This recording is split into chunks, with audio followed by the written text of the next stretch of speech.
తల్లిదండ్రులకి ఏం భయం పట్టుకుందంటేనండి, మన ఇప్పుడు కాంచన మధుసూదన్ రావు గారితో ఇదంటున్నారు. సపోజు రేపు ఎటుపోచ్చినా మధుసూదన్ రావు హ్యాండ్ ఓవర్లోకి వెళ్ళిపోయిందంటే, ఒకవేళ ఆయన టేకప్ చేశాడంటే మొత్తం ఈ ఆస్తి అంతా అక్కడికి వెళ్ళిపోతుంది. మన కంట్రోల్లో ఉండదు మన అమ్మాయి అని వాళ్ళకి భయం పట్టుకుంది. భయం పట్టుకుంది. ముందు వాళ్ళకే ఆలోచన వచ్చింది, తల్లిదండ్రులకు ఆలోచన వచ్చింది. ఆలోచన వచ్చిన తర్వాత ఏం చేశారంటే, బ్యాంకు కాగితాలని చెప్పేసి మనం సినిమాల్లోనూ సీరియల్స్లోనూ చూపిస్తాం చూడండి, ఆ కాగితాలు పెట్టి బ్యాంకుకి కావాలమ్మా అని సంతకాలు చేయించారు. పేరెంట్స్ కదా, తల్లిదండ్రులు కదా, తల్లిదండ్రులు ఎందుకు చేస్తారని ఆవిడ కూడా చేసేసింది. ఇప్పుడు కూడా ఆవిడ తల్లిదండ్రుల్ని ఇది నా సొమ్ము నా ఇది అని కంట్రోల్ చేయొచ్చు. ఆవిడ నా ఇష్టం వచ్చినట్టు చేసుకుంటాను అని ఎప్పుడు ఆవిడ కాంచన గారు ఆ మనస్తత్వంలో ఇచ్చేయలే. ఆవిడ తల్లిదండ్రులు ఇది చేస్తున్నారని అనుమానం కూడా రాలే ఆవిడకి.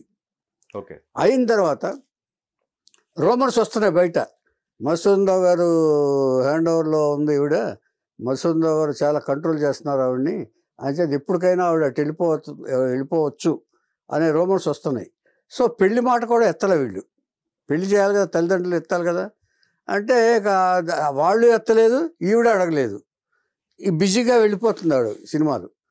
ఇప్పుడు అయిన తర్వాత ఇక ఇది తెలిసింది వీళ్ళకి, ఇలా సంతకం చేసి మోసం చేసుకున్నారు వీళ్ళు, మోసం చేశారు నన్ను, నా తల్లిదండ్రులు ఇలా చేశారని ఎదిరించవచ్చు ఆవిడ అప్పుడు.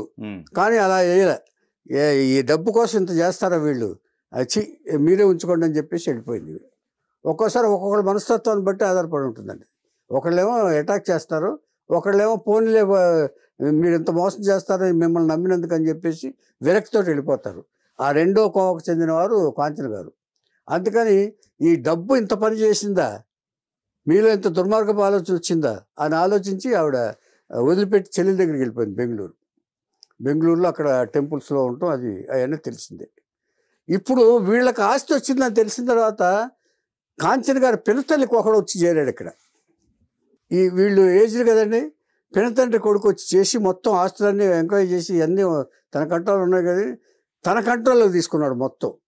మీరేం చేయలేరని చెప్పేసి తను దగ్గరే ఉండి వాళ్ళకి అనుకూలంగా ఉండి మొత్తం ఏమేమి ఉన్నాయో తీసుకుని క్యాష్ ఇదంతా మొత్తం తను కంట్రోల్ చేయటం మొదలుపెట్టి వేరే ఊళ్ళో ప్రాపర్టీస్ కొనటం మొదలుపెట్టాడు ఇతను.